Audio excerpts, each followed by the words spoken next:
The gentlelady from Georgia is recognized for 5 minutes. Thank you, Mr. Speaker.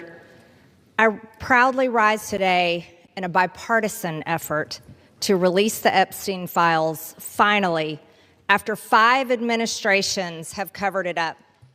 There's been an ongoing trend to praise staunch MAGA supporters as they cross the aisle away from Trump land. Although anyone who's seen Donald's madness from the get-go can appreciate Trump losing a psychofan or two, it's important we realize who these people are and remember who they used to idolize.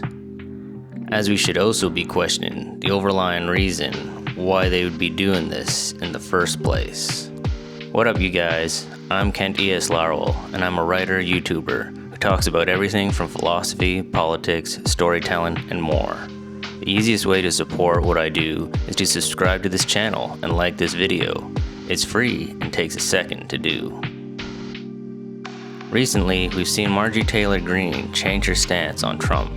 This can be seen as a big shift since she was one of the most staunch supporters and said some of the most outlandish things on the Congress floor. However, this change should not let us forget all of her positions, which she likely still holds. Let's give Marjorie some credit. She was outspoken on the bombings in Iran in June of 2025, as she was also very outspoken about the lack of transparency during the reveal of the Epstein files. At least in these two categories, we see her definitely pushing against the MAGA position. These were good things to see coming from a once painted red MAGA supporter. But why is she doing this? Some point to the fact that Marjorie likely had a ploy to become governor of Georgia and Trump blocked her, but looking at the timeline, it looks like she was outspoken against MAGA before this. The Trump-Marjorie Taylor Greene feud precedes her being blocked to be governor, and in fact, it is more likely the blocking is the result of Marjorie's pivot to anti-Trump rhetoric. So why the shift? The first sign of Marjorie's turn on Trump goes back to June 2025 when she spoke out against the first bombing of Iran. There's no real other big event around that point, but if you take a quick look at Trump's popularity during the bombing, we can see his approval ratings had a big decline since his inauguration, something I'm sure our favorite outspoken congresswoman was well aware of. So did Marjorie take a firm stance on her principles and became outspoken about the war in Iran? Or was she watching which way the wind was blowing? Perhaps her stance came more from protecting her brand than it did from having integrity, and although she'd inevitably get pushback from Trump and MAGA, never underestimate the persona of a maverick. Marjorie's pivot seems to have arrived at a convenient time where Trump's approval is fallen, and fallen in a way it will likely never bounce back from. So maybe Marjorie's shift is more of her long-term political desires rather than an idealistic one. In a state like Georgia, where it tends to lean paper-thin between Republican or Democrat, a governor or senator candidate needs every edge he or she can get.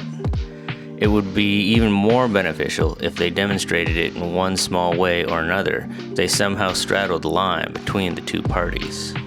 Here's something you all may not know about me. I think a lot of people on the left are learning that when I ran for Congress in 2020, I ran criticizing Republicans and Democrats equally, because I come from a working class family, ran a construction company for over 20 years, and I feel like the government has failed all of us.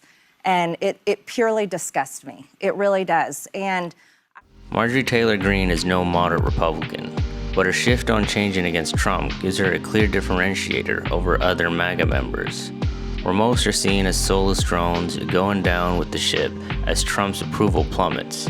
Marjorie can look back on things and say, hey, remember when we all thought Trump was the worst? I thought Trump was the worst then too. It sets her up politically to be seen as more reasonable than the rest of the sycophant hodgepodge.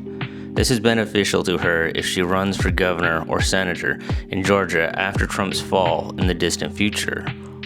Or, quite possibly, makes her out to be a unique choice for the presidential candidate in 2028. Time will only tell where we see Marjorie next. And if you like that video, then you can check out my book where I talk about that and many other issues that might help you. It's got a title so edgy, I'm not even sure if I can say it on YouTube. So check it out in the description. And as always, if you want, you can like, subscribe, and all that other fun stuff. More videos coming, of course.